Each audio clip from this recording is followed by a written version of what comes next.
Welcome to the Her Story Circle podcast, the podcast that brings you the extraordinary tales of everyday women who are changing the world. I'm your host, Gertrude Mache, and I'd like to acknowledge traditional custodians of the land on which we meet today. I also like to pay my respects to elders, past, present, and emerging. Every week, we dive into the lives, challenges, and triumphs of women from all four corners of the globe. We're here to inspire, enlighten, and connect, sharing stories that uplift and empower. So grab a cup of coffee, settle in, and join us as we explore the incredible journeys of women shaping our future. This is Her Story, where every woman's voice matters. Hello, everybody, and welcome back to the Her Story Circle. This is Gertrude Mache here in beautiful Melbourne, Australia. And today I am graced with the presence of yet another fascinating woman. Welcome, welcome, welcome to our tribe. Please tell everybody your full name, where you're based, and share your story with us today.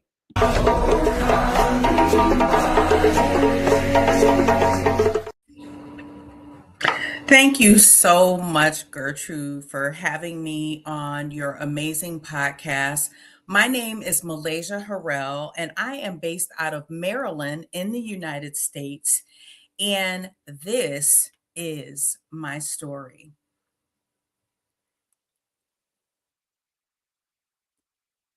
I remember lying there in the hospital bed, staring at the ceiling, and the room was so cold. It was so cold.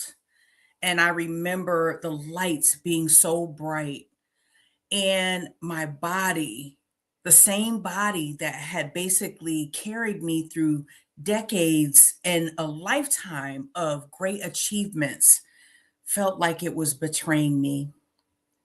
Every moment hurt, every movement hurt. It hurt just to see. And I remember my left hip being on fire.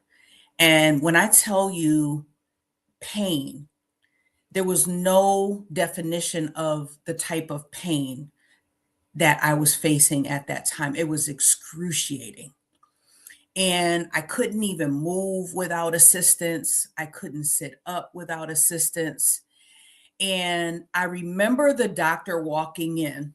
Of course, there's a room full of doctors and, other residents. So it was like a classroom filled with these white coats.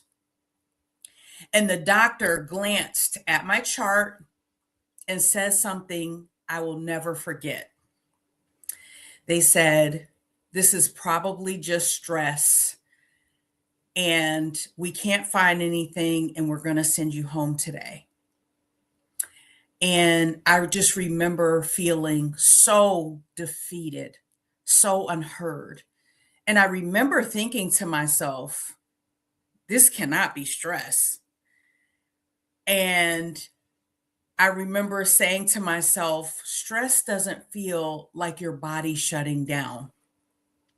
And they even said, of course, I was active duty, "Captain Harrell, we're going to send in the psychiatrist to evaluate you." And me being a psychotherapist for almost 3 decades, I just felt so defeated. But in that moment, I was stripped of all my titles, all my credentials, right? Working at the highest levels of government.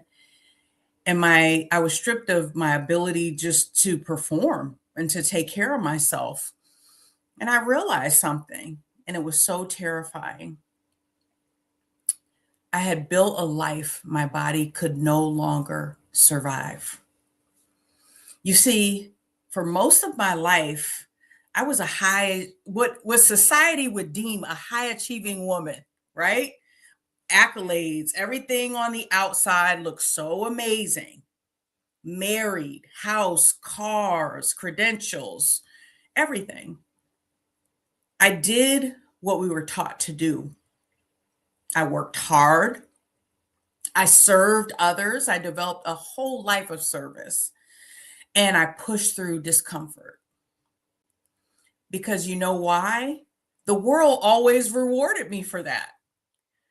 I had the promotions, the respect, the applause. I was, at the highest rank, one of the highest ranks I could go.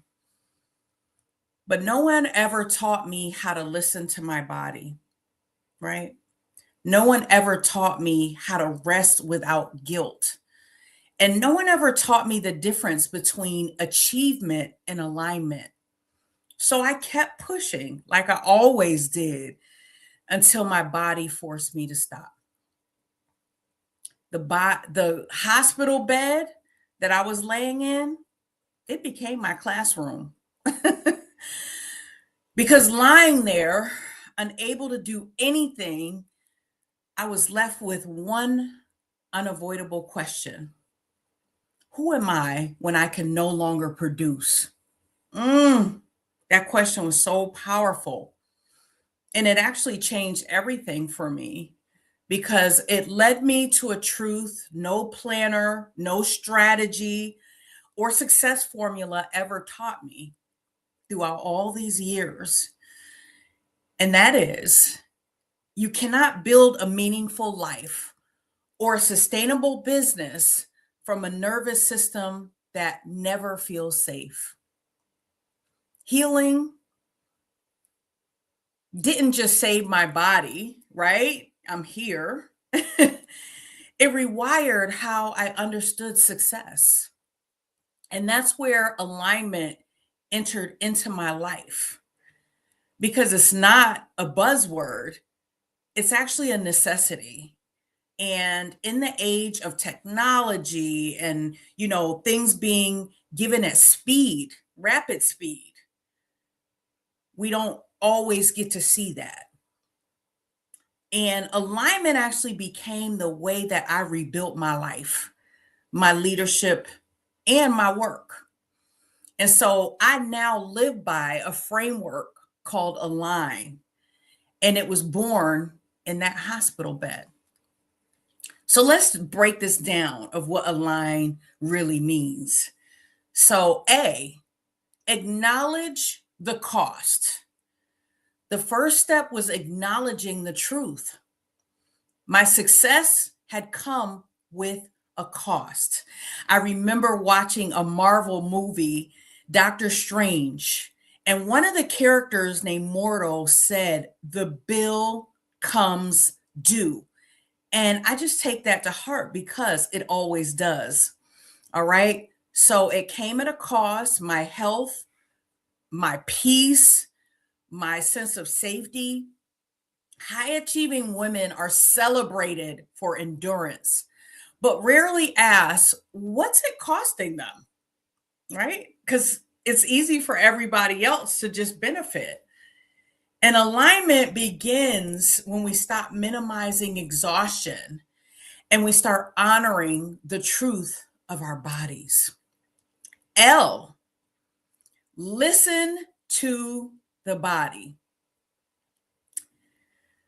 Healing taught me that the body always knows first. I don't know if you've ever heard of the book, The Body Keeps the Score. Well, it does. How many of you can identify with that? The body keeps the score. Say it with me. The body keeps the score. All right. So long before that breakdown that I had, there were always these glimmers of whispers that were always in the background that I didn't necessarily listen to. Always being fatigued, always having a high level of tension and pain that we normalize, right? Oh, I got a headache. I'll take some medicine for that. I got this.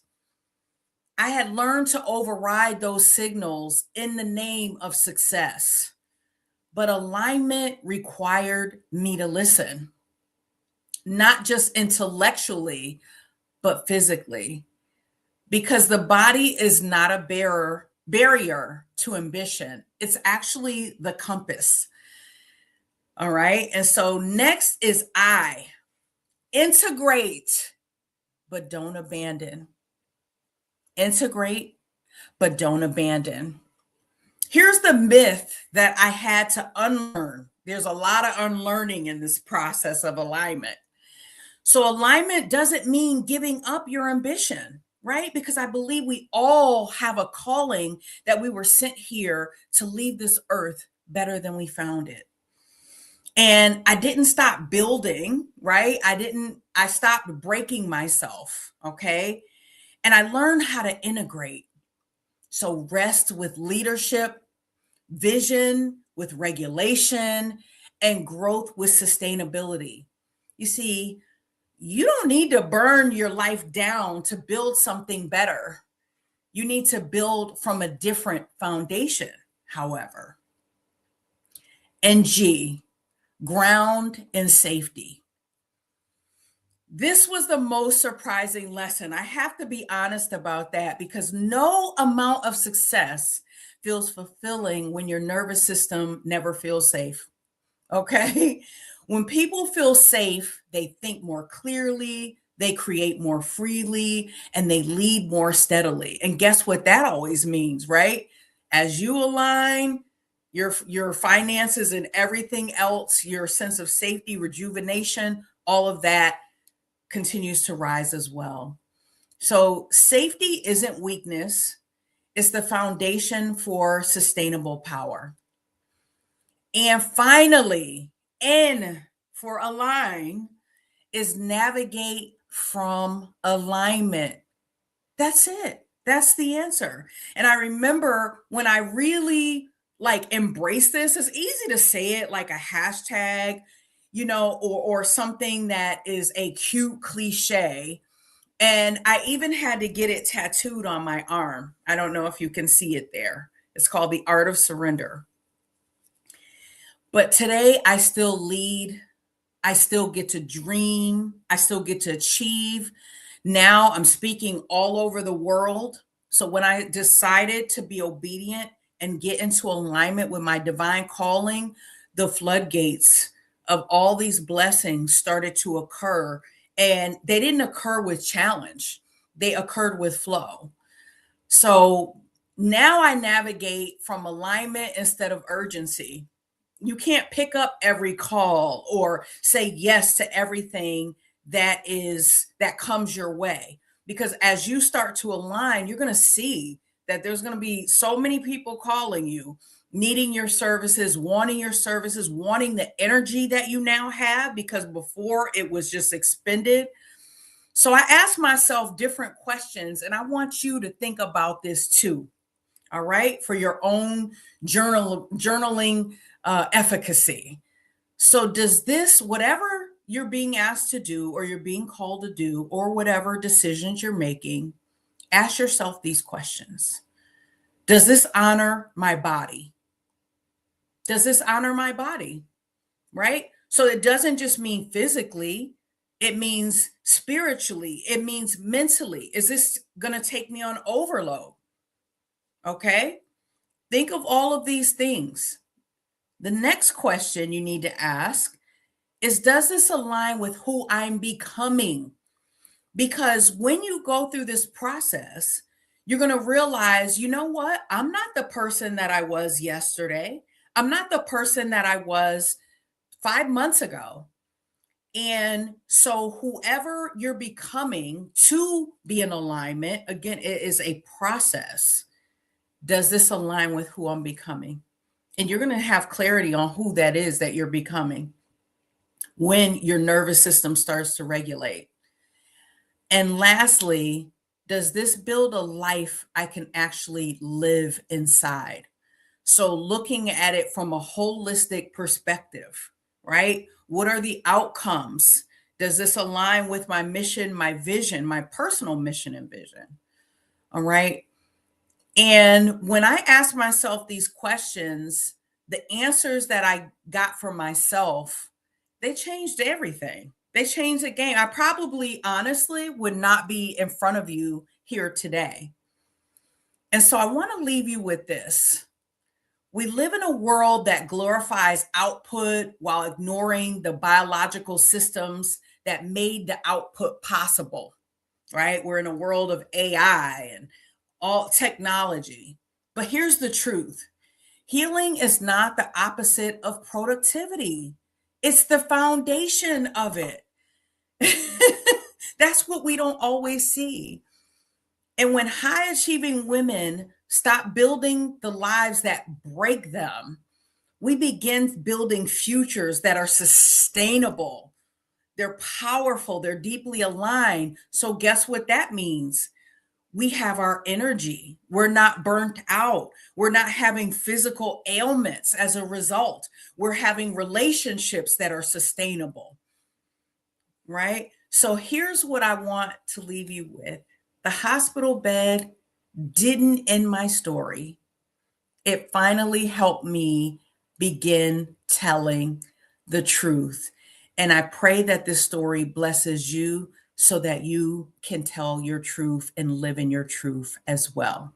Thank you. Wow. Malaysia, what an incredible journey you have been on. My goodness. Thank you. Thank you. Thank you. Oh, I get chills You've just come telling out the on the story. other side so strong and so clear in where you're going, who you are becoming. Now, let's go back to the very, very beginning. Let's Yeah. start with you. Who were you before the world knew you for your title or your achievements?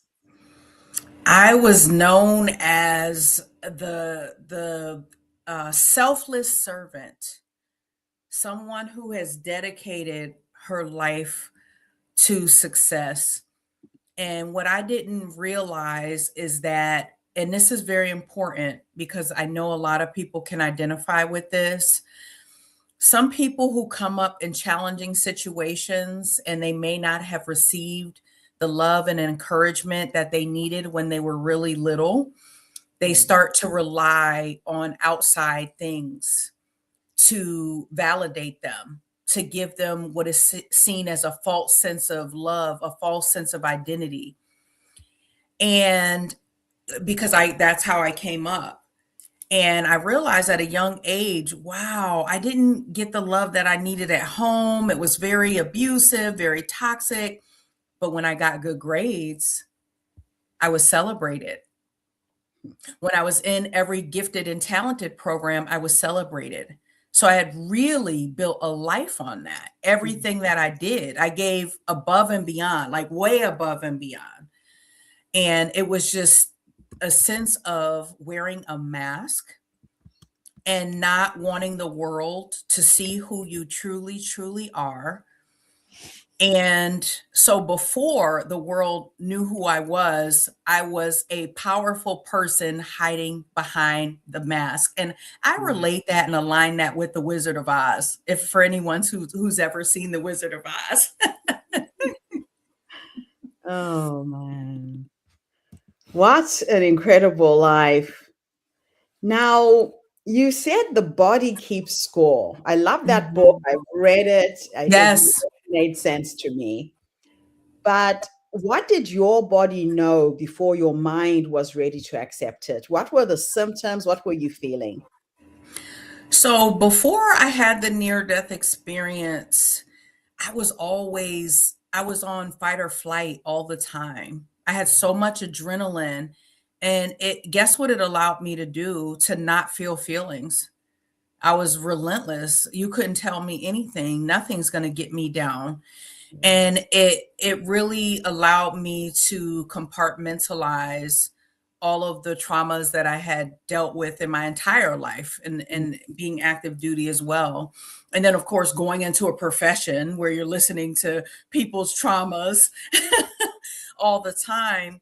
Um, Um, so yeah, it didn't, allow me, I was able to just really have everything, placed in these nice little boxes.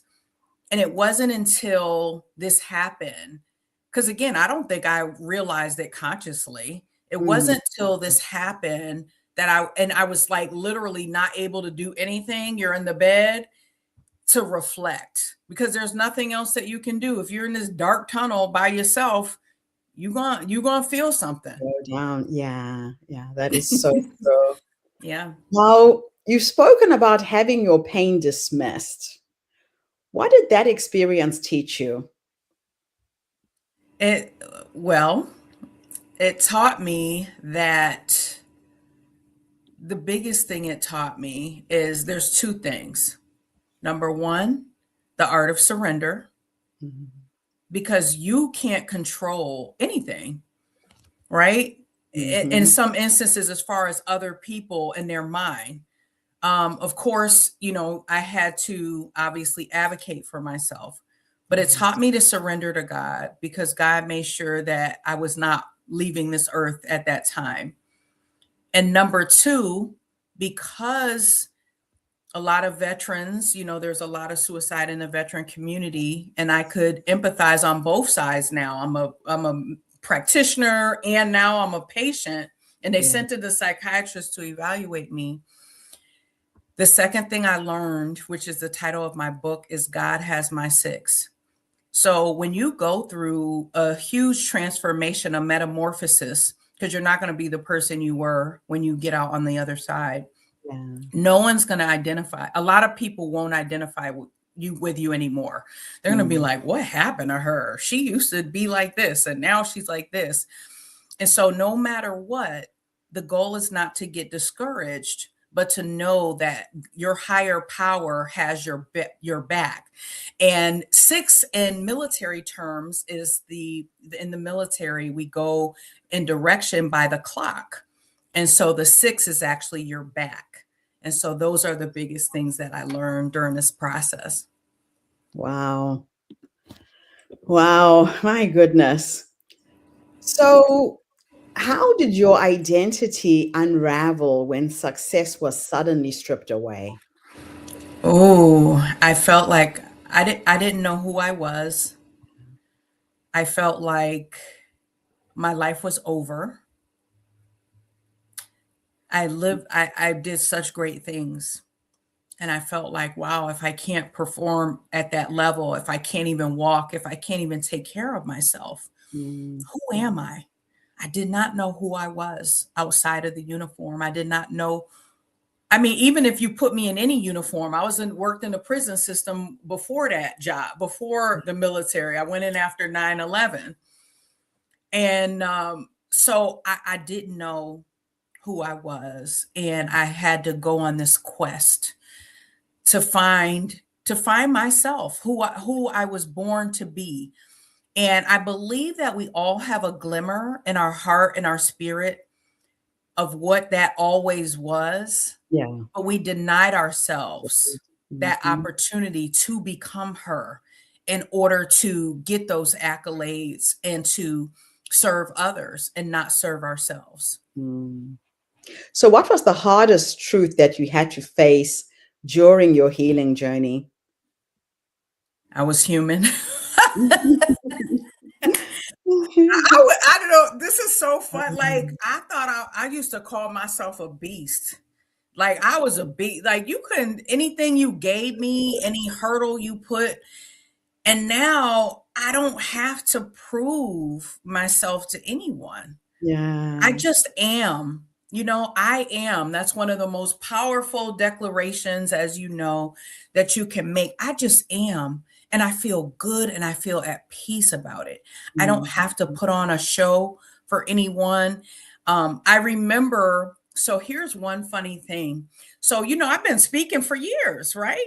In Yes. uniform at the White House, hosting events. I collaborated with Congress on all these things. So I was like, oh, I've been doing this. I've been talking. Mhm. And people who knew me, who've seen me for 20 years, said, I never heard you talk before.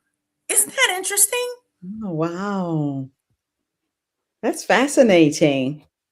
When you are yourself, you are a completely different person. Like before, I had to be so professional. Now Yeah. you can hear a little bit of where I'm from a little bit sometimes, you know? And Yeah. so, yeah, I appreciate being who I am authentically, and I Mhm. love it. And it feels so freeing. It's liberating. I It know that is. feeling. Yeah. Now, many high achieving women struggle to ask for help. Mhm. Why do you think that is? Oh, that this is a whole episode separately, okay, Miss Gertrude, because but I want to just give you one sample of my story when it comes to that. Mhm. I asked for help. Yeah. I asked for help. And you told me you couldn't find anything. And you Yeah. told me you were sending me home and you were going to evaluate me by a psychiatrist because I just came back from deployment. So, what did you tell me when I asked for help? Mm. Right? Yes. And the biggest thing that I want people to know from this, because there's so many reasons, there's so many, it's like, who else is going to, if I don't do it, who else is going to Who's do it? gonna do it? Okay, Yes. it ain't getting done. I've been doing this all these years. It would disrupt the whole world if we just, and that's what we're seeing some of that now with people getting out of these different positions that are happening. Wait a minute, who's going to do it without me? I'm going to be more stressed because you didn't do it right and you tore everything up. Yeah. But the biggest thing for me is that the answers are already inside us. Who do we really, you know what I mean? Like, Overridden. when you Yes. say God has my six, we're always asking other people who are not qualified because guess what? They didn't get the vision of our assignment. Mhm. So if Mhm. you don't have the vision of what my calling and what I've been shown, how are you going to advise me? Now, you may be able to help me systematically to navigate through, some of the tunnels, but you were Yes. not given my vision. Yeah, And that so is it sometimes it feels uncomfortable because it's like I did ask for help and you can't help me. They yeah. weren't given that assignment to help you. And the people who are there to help you, they're gonna come magically. Hmm. You gonna like how Manifest. would we be on these calls, right? Like I Yeah, wouldn't even be here right now. And that's so so I'm just true. gonna say when you are obedient to your divine calling, the answer will come. You know what they always say? When the student is ready, what? Teacher appears. It's so That's all true. I'm say about that. I love it. I love it. So, how does living an aligned life actually look like in practice? Oh, it's not easy. I will Mm. I will say that, and this is a very, very good question. Living an aligned life, and I always call the aligned CEO, Yes. living an aligned life means living a life that honors your calling. Mm-hmm. It honors it. It doesn't take away. Wow. And so ask yourself with everything that you do, the clothes that you wear. I'm saying everything because this is a practice. It's not like, Yeah. okay, I got this magic wand. Here's my Cinderella fairy godmother and boop. I mean, you are that godmother, right? You may Yes. have some, divine entities and God around you, but it's up to you to be obedient to what you're being asked to do. You're And actually so co-creating with God. you're Yeah. co-creating Yeah. because you were given some of these assignments years ago and you didn't listen. Mm-hmm. You didn't listen. So living that aligned life basically means to be in obedience with your Mm-hmm. divine calling. So everything that you do, what you eat, what you intake in your brain, your mind, your spirit. So you know what I started doing? Of course, a Yeah. lot of biohacking and wellness and learning about manifestation and how to heal yourself and think co-creating with God. I started listening to classical music a lot. And when Okay. I do that, I have dreams that it's almost like if I ask for an answer, if I ask a question, I'm going to get the answer in some way. And but it's sped up. You know Right. how sometimes you're waiting weeks and you decide to do it, you know you shouldn't do it. You try it anyway and say, okay, if this isn't for me, then let's, and you already knew it wasn't for you. Yes. But it gives That's you that true. confidence to be in obedience and in divine obedience with your calling. Oh, I love it. So, was there fear in choosing alignment over expectation? And what did it cost you? Mm, every day.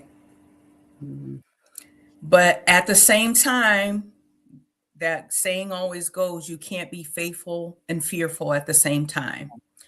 Now, one of the things that I had to do was, again, when you're in that dark night of the soul, you have to determine, I can stay here, or I could try something that I've never tried just to before. see if I could live the life of my dream. Like, I had that life that was hard.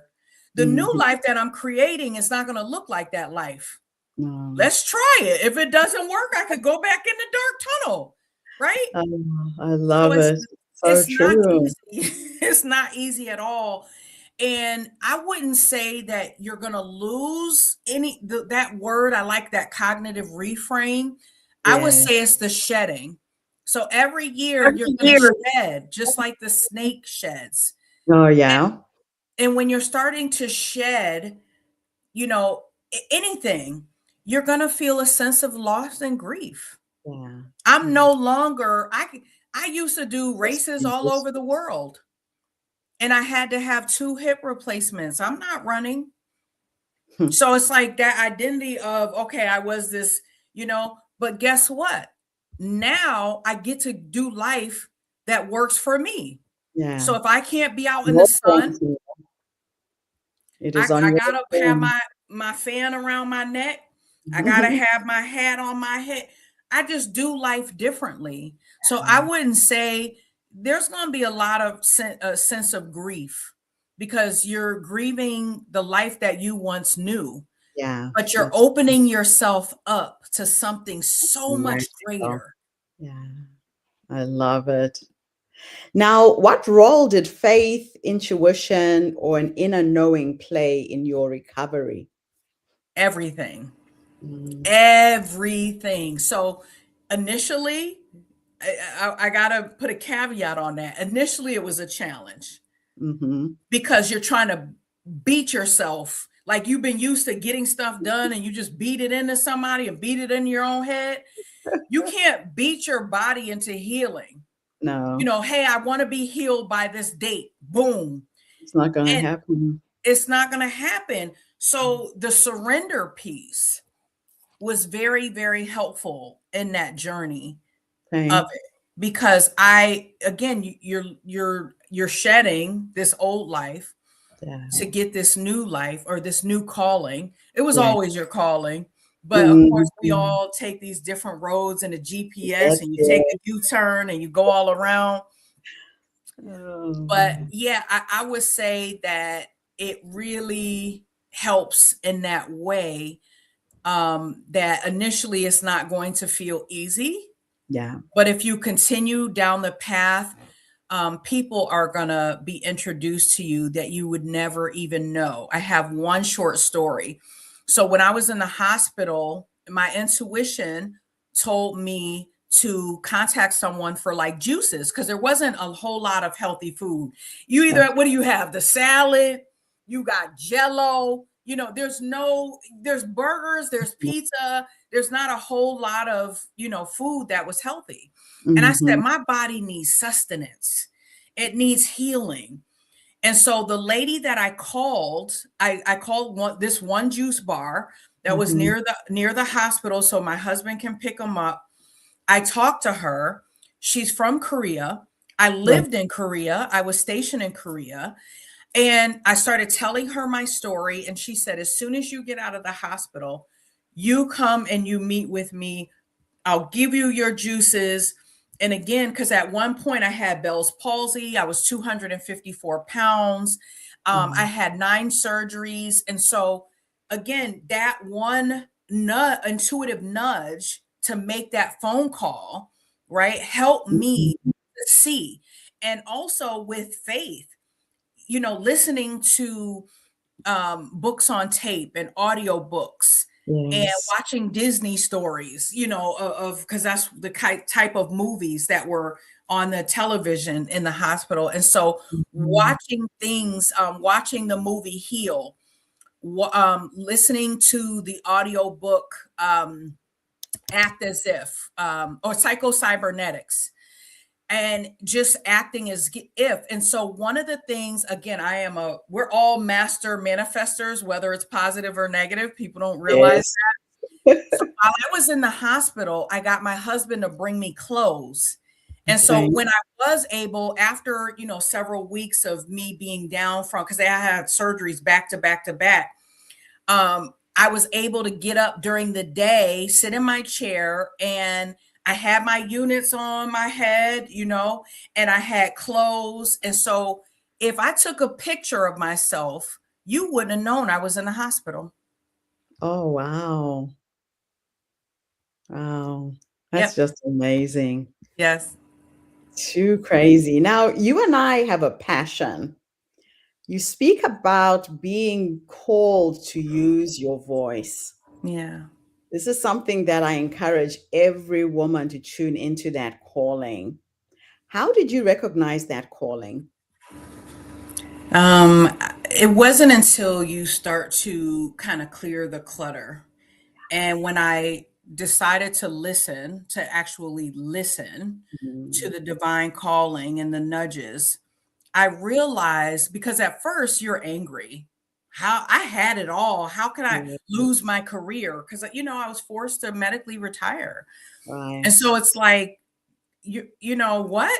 I was, people were saluting me. I was, people stood up if I came in a room, and now I'm just Joe Schmo. Oh, And so it was really a sense of listening and accepting and honoring my story and honoring my journey, because what I realized was it wasn't for me. What I yes. went through wasn't for me. It was, but it wasn't. Does that make sense? So, like, yes, Yeah. you go through what you go through, but of course, when you think about it, you could have this victim mentality or just sense of grief or a sense of loss, like all these things. And when you sit back and you really start to dive in, you start to journal, you start to meditate, and you said, you know what? There are so many. And then when you start telling your story, after you get off stage, so many people start to say, oh my goodness, that happened to me too.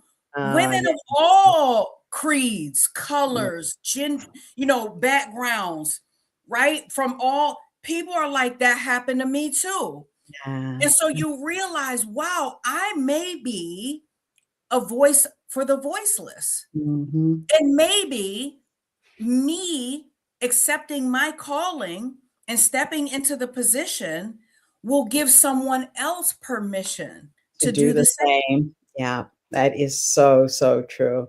It's Yes. when we step up and be the change we want to see in the world, Yes. and give Oh my others. goodness. Do you know I have that on the wall, on one Are of the you walls in my serious? house? Yes, I do. Yes, I do. Oh, that gives me see stuff like Wow. this.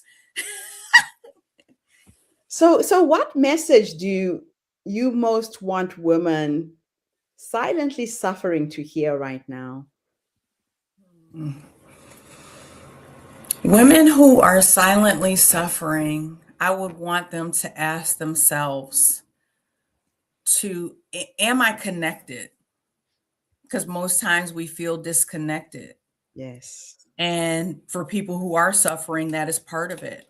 Yeah.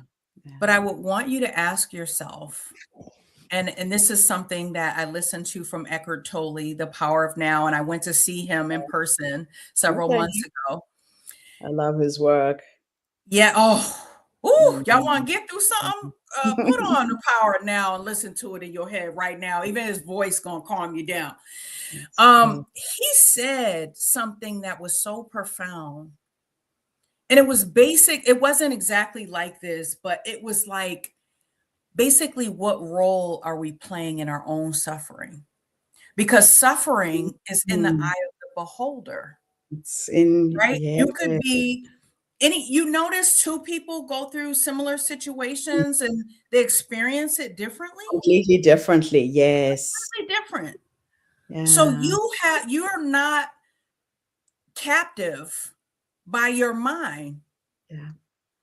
And of course, with EMDR and all these things that we have now, you have the ability to re-experience anything you want. People think, oh, Yeah.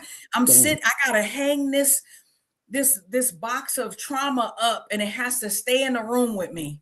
It's Yeah. always gonna be there. It's a But people choice you get to make. choice. Yeah. Yeah. It is a choice. Wow.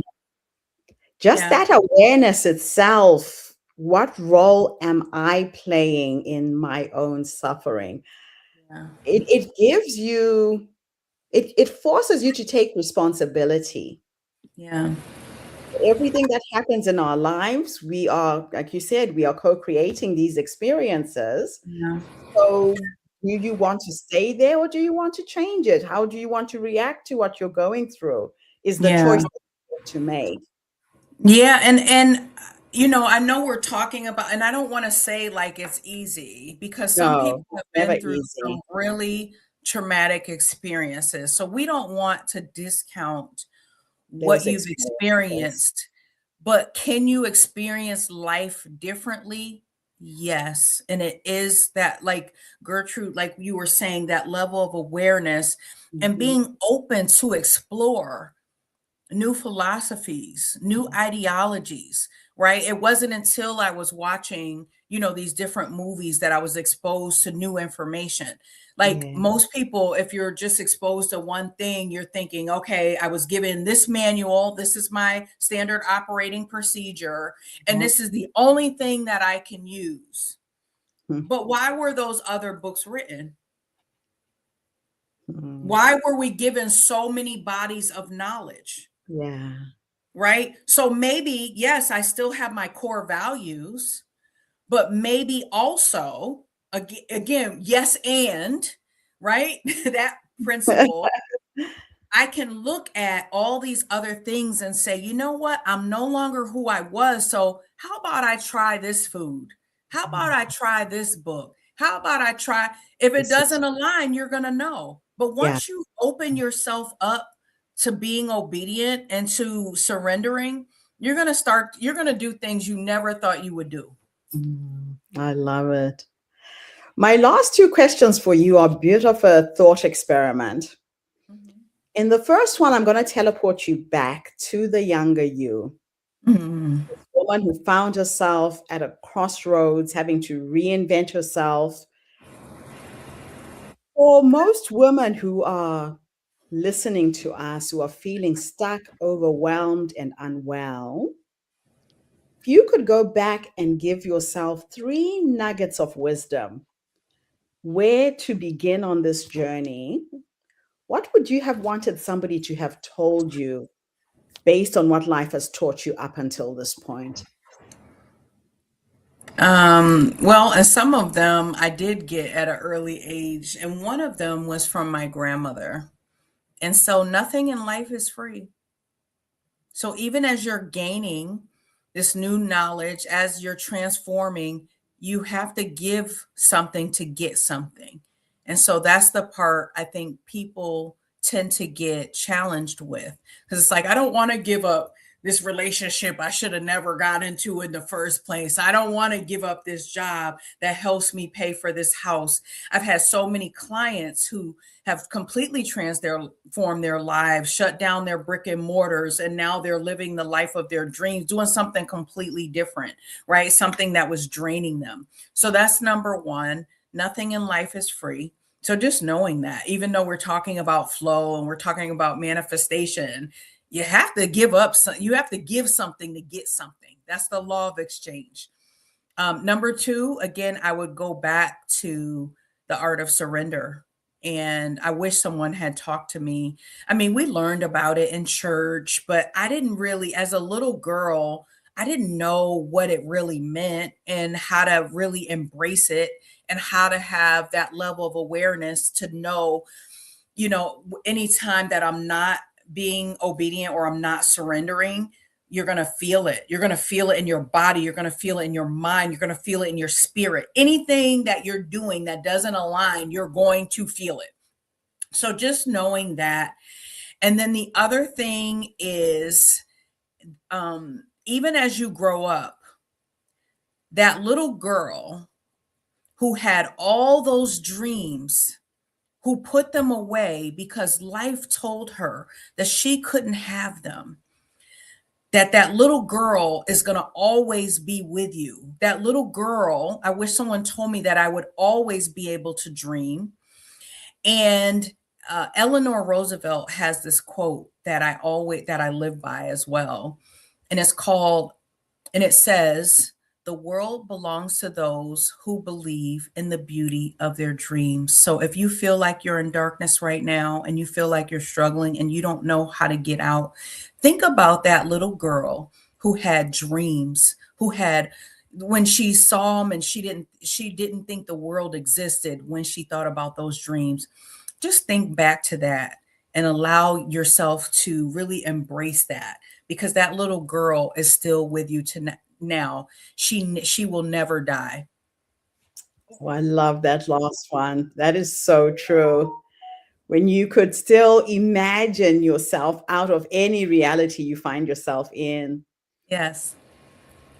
Now, the next question is futuristic. I'm going to teleport you into the future. Okay. Go and meet Ooh.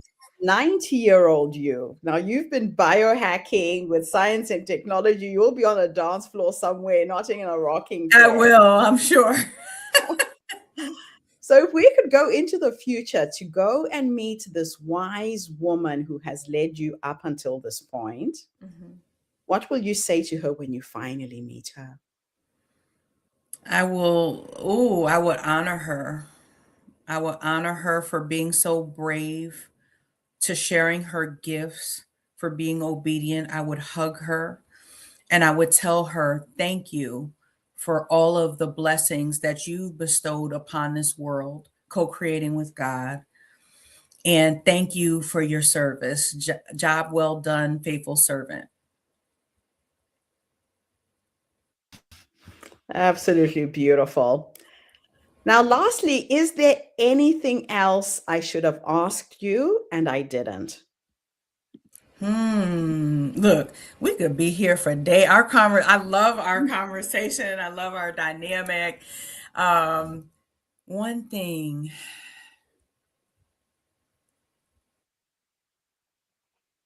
during the times when, and this isn't necessarily something that you didn't ask me, but something that I would add on. Mm, During the times, again, for this woman who she's at a crossroad, she might be in the dark night of the soul now, and yes. she's wondering what her life, because it feels lonely, and she's Yeah. wondering what her life is going to be like on the other side. Yeah. I would say be open to the opportunities and allow God to blow your mind. And I even use that as a mantra every day to say, God, I want you to lead me and I want you to blow my mind. Mhm. Because sometimes God will have you, it's not necessarily that you're receiving so much, but it's also receiving information so that you can perform what you're supposed to perform. Again, there is an exchange that is going on with the universe when you give of service. And so when you're obedient to those things, you just allow God to blow your mind. I retired, and within 3 weeks, I was meeting with Howard Schultz at the table, the founder of Starbucks. That is so crazy. So if Wow. that's not an answer for you, I don't know what is. Life is truly magical. Thank you It so is. much, Malaysia, Thank for you for having me.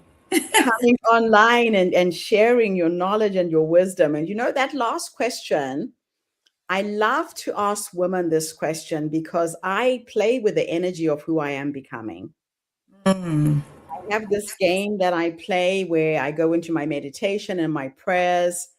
And if I get really stuck, I talk to the future me. I ask her questions, I Oh, ask her guidance. Yeah. Because a lot of times we look outside of ourselves for solutions, but the solutions are within. That That's seed it. They are. was already in you the day you were born. You agreed to this mission. That's right. And it's a matter of going back and remembering It is. how to do it. You were wired with everything you need to achieve everything you want to do in this life, too. We have to believe that, right? Absolutely. So for me, I do this ritual and then I wake up in the morning, I'm in the shower and I get those light bulb moments. I know exactly what I need to do to execute my next move. Or sometimes I will be talking to somebody else during the day. This is what I'm working on. And it's like a piece of a puzzle. One person brings me one piece, the next one. Yes. End of the week, the whole thing comes together. But I had the answers within me. So thank Yes. you for reminding all of us of that too. Thank you. Thank you Now, for this opportunity. I know that you are uplifting and inspiring other women. You're providing support, mentoring, and coaching. What are the best ways for people to find you? So people can find me on most social media platforms. I'm highly visible on Instagram, LinkedIn, and on Instagram it's Malaysia H. Harrell. And MalaysiaHarrell.com is the website. And if people are looking to connect for partnerships or speaking engagements, you can email info@MalaysiaHarrell.com. Fantastic. Thank you so much. And thank you to everybody who tuned in today. The Her Story Circle is not just a podcast. We're a social impact movement that brings you the stories and voices of women from all over the world. We share our stories to uplift you, to inspire you, to energize you, but most importantly, to help take you from where you are now to where you're trying to go. So tune in again tomorrow when I interview yet another amazing guest. In the meantime, have a fantastic day, morning, or evening, wherever you are in the world. And Malaysia, thank you again for the interview. Thank you, Gertrude. Bye for now, everybody.